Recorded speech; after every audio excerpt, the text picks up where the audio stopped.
5 picks in 60 seconds. In this video, I have 5 plays for NFL Sunday, Week 12. Then I'll have 60 seconds to explain each of them and why I like it, and hopefully convince you guys to put your hard-earned money on the plays. I love the picks we got in this video, as always, and I think we're going to have potentially a 5-0 sweep. And if we do go 5-0, I'll be giving away some money. But as always, if you are new, my name's Austin from Calling Our Shine. Thank you for tuning in. I already recapped Thursday Night Football in a separate video, but it was a 1-0 night. Now, as you hear us, wonderful work under and rush attempts. You kind of sucked, Najee, let's be honest. But hey, we'll take a 1-0 day and let's move on into Sunday. I have another video I posted early on Saturday, which included my anytime touchdown parlay of the week, 2 more props, and including my biggest play of the weekend, and then our Detroit Lions SGP. If you don't know what those are, we're like 15-3 on Detroit Lions same game parlays over the last 2 years. I encourage you to go check it out, but don't do that until after this video because I have 5 prop winners for you guys. My last note is at the end of the video, I'm going to put all these things together into a parlay, and if that cashes, we can go 5-0 in this video, give away $200. I'm going to do it on Sleeper. If you don't know what Sleeper is, well, you're in for a good time because Sleeper right now, they're matching their first deposit dollar for dollar up to $1,500 when you sign up with my code COS. Very simple, or click the link at the top of the description. Dollar for dollar match up to $1,500 and this Matthew Stafford free square for Sunday Night Football. Again, code COS, link in the description. Appreciate you if you sign up using those codes. Let's dive into the plays though. Let's waste no more of your time. First play of the day. All of these will be 1-unit plays. I will first say the play, then I'll give myself 60 seconds, and then that's when my analysis stops and we move on. First play, James Conner of the Arizona Cardinals over 85.5 rushing plus receiving yards at -114 on FanDuel. I play this up to about 89.5. Individual line, I like rushing, but I really advise you to get rushing and receiving if you can. Here's why.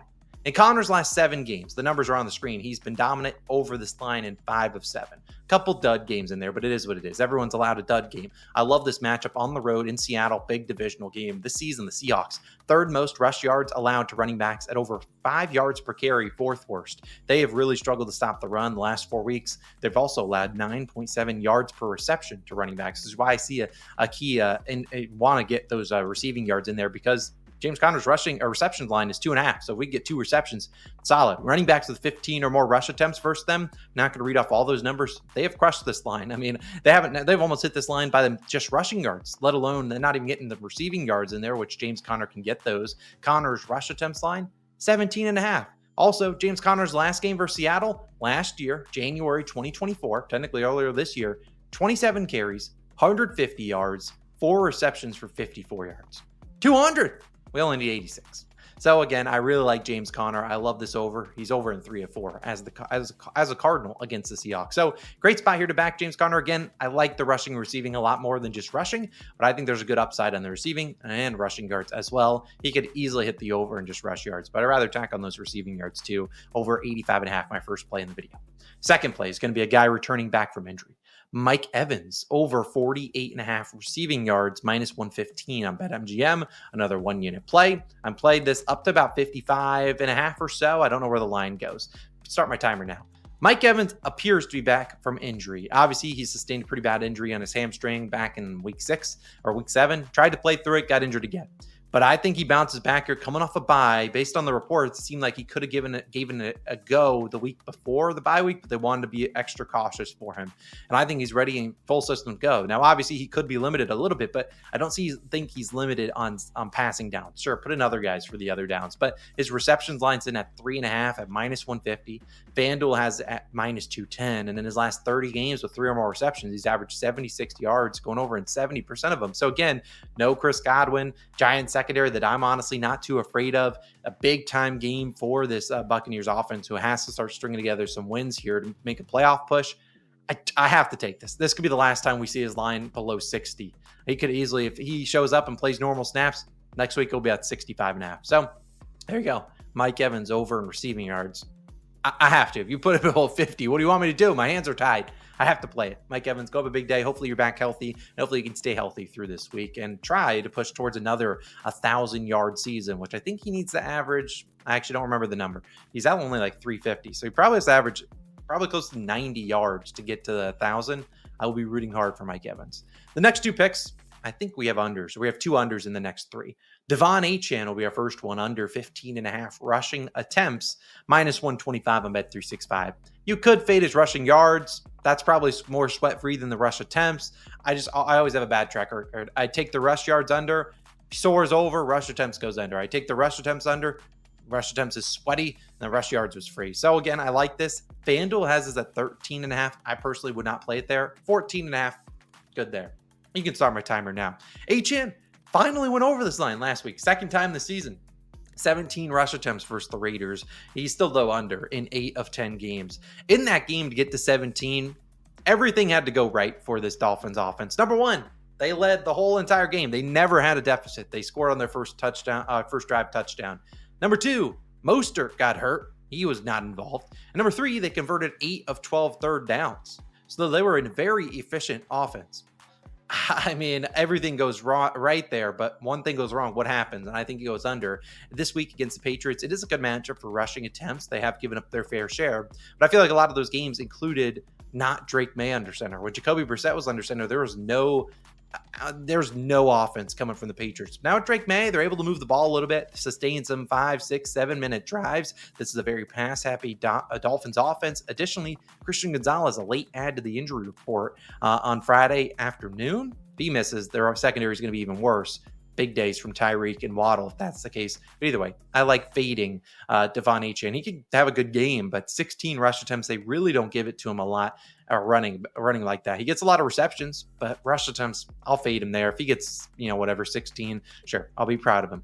Next one, we have an interception prop. Last week, we took Will Levis to throw a pick. Sweaty. We got it on the final throw. He had, right at the end of the game, he had a pretty good game. Tip the cap to Will Levis. He's looked pretty good the last few weeks. Not throwing it backwards. I think that was a comment he said. Someone asked, what's different since you returned back to being a starter? He's like, for starters, I'm not throwing it backwards. So, love it. All right, here we go. Sam Darnold of the Minnesota Vikings over 0.5 interceptions, or yes to throw an interception, whatever it may be on your book. I'm taking him to throw a pick. Minus 115 on Bet365 for 1 unit. Let's start my timer. Darnold so far this season has thrown 10 interceptions. He has an interception in 7 of 10, and he's actually thrown an interception in 4 of his 5 games that he's played outdoors. He actually didn't throw one last week against the Tennessee Titans. That was an outdoor game. This week, he'll have another one in the Windy City in Chicago. It's a tough spot here. Of the last 10 QBs to face the Bears this season, 7 of them have thrown an interception, 9 total. And in fact, every QB that has faced the Bears in Chicago when they've been at home has thrown an interception. I mean, you got to go a full game without making one mistake throw, one tipped pass, one, who knows, dropped pass that leads to an interception.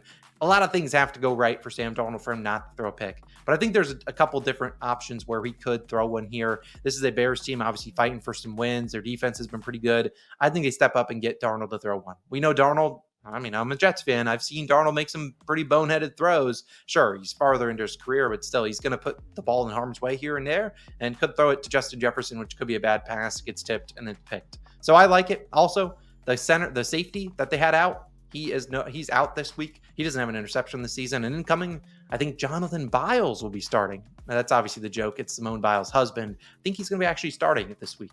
It would be electric if he can catch the interception. I imagine Simone Biles is probably in attendance, and they'll probably show her on the Jumbotron or whatever multiple times. That's my not so bold prediction. I think what is she up to these days? I don't know.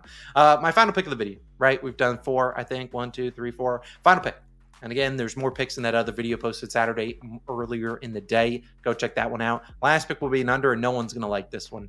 Courtland Sutton, under 60.5 receiving yards, minus 117 on Caesars. I'd play this down to 57.5 for Courtland Sutton. I really like this under. I know people don't like unders, but I really like this one, as we are selling high on Mr. Courtland Sutton. If you watch the NBA videos, you would know, and I'll start my timer in a second, we faded a guy like Franz Wagner.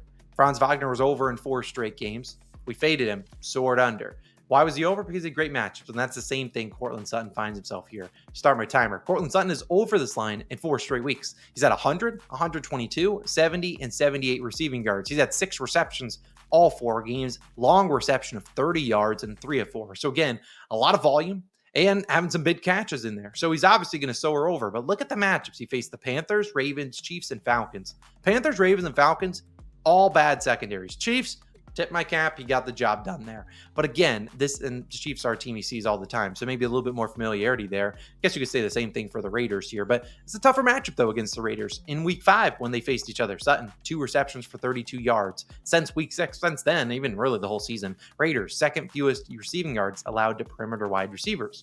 In fact, since week 5, only one wide receiver actually has hit this over versus them. And that was Tyreek Hill last week. He had 61 yards on 7 receptions. So I don't like this buy here. The Raiders secondary's been pretty good. They're banged up, missing a couple guys, but those guys were missing last week, and they still got the job done. I don't like this spot. We saw them limit Jamar Chase to 43 yards. I'll take Courtland Sutton's under. If there's anyone I'm going to game plan for from the Broncos passing attack, it is Courtland Sutton. So I'll take his under. I just think this is a terrible matchup. Coming off a string of great games, I think this is a game we might see the Broncos stutter a little bit. I like his under 60.5 receiving yards, minus 117 on Caesars. My 5th play in the video. I appreciate you guys for tuning in. 2 final notes. Sign up for Sleeper using my code COS to match your first deposit dollar for dollar up to $1,500 and give you a Matthew Stafford free square. Number 2, there's 2 videos on the screen. The top one will be the video I've already talked about several times. 4 Ps, parlays and player props, anytime touchdown parlay, Lions SGP, 2 more props, including my biggest play of the weekend. The bottom one will be us talking about every single game on Sunday, spread, moneyline, total. Encourage you to check those videos out. Have a wonderful weekend. Good luck on all the picks, and I'll see you guys in future videos. It's Austin. I'm signing out. See you in the next one. Peace.